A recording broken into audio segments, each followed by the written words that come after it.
To transfer money from one platform to another, start by opening the initial app and selecting the cryptocurrency option, usually found at the bottom of the screen. From there, you can view all your current cryptocurrencies under the Holdings tab, or use the search icon to find a specific one. Once you've selected the cryptocurrency you want to transfer, scroll down and tap the Send button.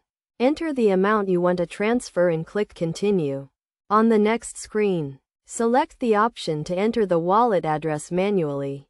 To find the wallet address, open the secondary app, log into your account, and tap the Deposit button. Select the same cryptocurrency you're transferring and choose the network you're using.